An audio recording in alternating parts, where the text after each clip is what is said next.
अल्हम्दुलिल्लाहि रब्बिल आलमीन वस्सलातु वस्सलामु अला सय्यिदिल अंबिया वल मुरसलीन अम्मा बाद फ़अऊज़ु बिल्लाहि मिनश शैतानिर रजीम बिस्मिल्लाहिर रहमानिर रहीम सल्लल्लाहु अला नबिय्यि व अलैहि सल्लल्लाहु अलैहि वसल्लम सलातु व सलामुन अलैका या सय्यदी या रसूलल्लाह।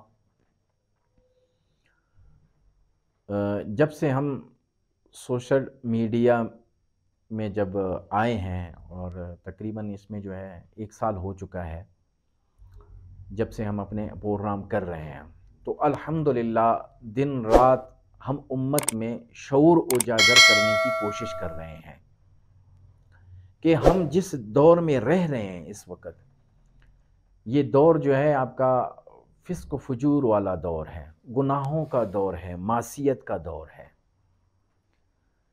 इस दौर में वही बंदा रहेगा और बचेगा जिसका हिसार मजबूत होगा, वही इस दौर में जो है बच सकता है। इसकी मिसाल आप इस तरह ले लें कि अगर कोई जो है वबाई मर्ज़ फैल जाता है कहीं भी, तो आप उस सूरत में क्या करते हैं? आप अपनी हिफाजत खुद करते हैं, या जो है इंजेक्शन लगाते हैं, या जो है कोई जो टोटके होते हैं, जिस तरह की भी पोजीशन हो उसी हवाले से आप जो है अपनी हिफाजत करते हैं।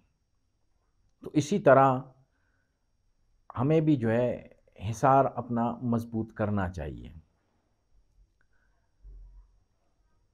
अब बाज़ लोग हमें यही कहते हैं कि यार हम तो 5 वक्त की नमाज़ पढ़ते हैं, कुरान पाक की तिलावत करते हैं, वज़ाइफ करते हैं, और ना ही हमने आज तक किसी से कोई बिगाड़ पैदा नहीं किया, यानी सबके साथ हम बहुत अच्छे अंदाज से चलते हैं।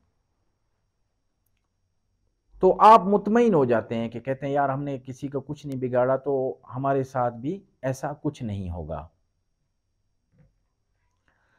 तो मेरे भाई, जब जो है इंसान जो इस ऐसे दौर में आप रह रहे हो, एक ऐसा गुनाहों का और मासियत ज़दा ये दौर है जिसमें हम गुज़र रहे हैं, हमें उन गुनाहों से भी बचना है और इन तमाम चीज़ों से हमने जो है बचना है, किसी का हम बिगाड़ें या ना बिगाड़ें।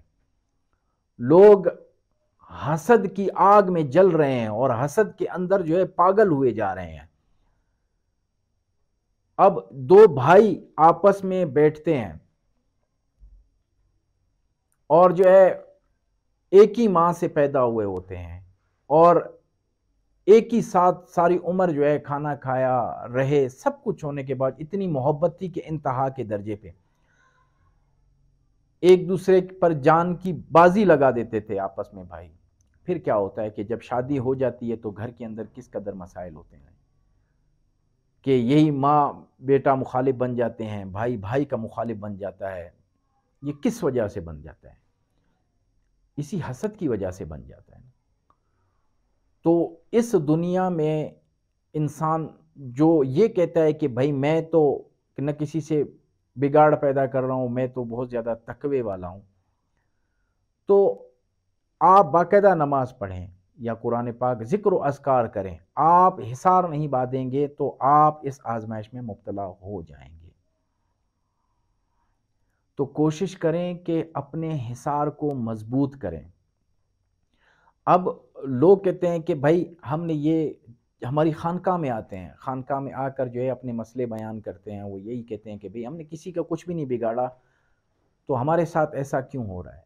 तो मैं उनसे कहता हूँ कि भाई जब नबी करीम सल्लल्लाहु ताला अलैहि वाली वसल्लम पर भी तो लोगों ने जो है यहूदियों ने अपना जो है जादू का फ़न तो आजमाया ना, तो नबी करीम करीम सल्लल्लाहु अलैहि वसल्लम ने किसी का क्या बिगाड़ा?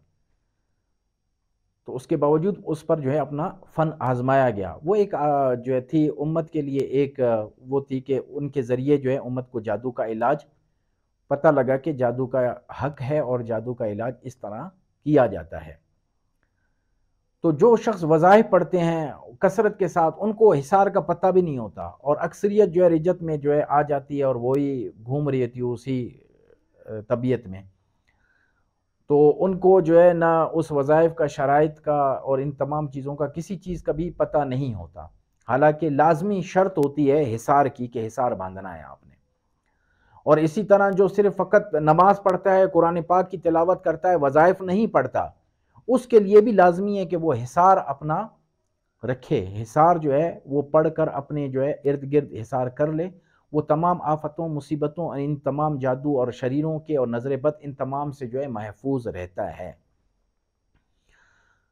हिसार में आपको आज बता देता हूँ कि हिसार आप किस तरह करें। जब आप जो है घर से निकलते हैं या फिर इशा की नमाज के बाद आपने एक मरतबा आयतुल कुर्सी और 4 कुल पढ़ने हैं तरतीब के साथ। जिस तरह तरतीब है कुरान पाक की उस तरह आपने पढ़ने हैं 7 दफ़ा रोज़ाना।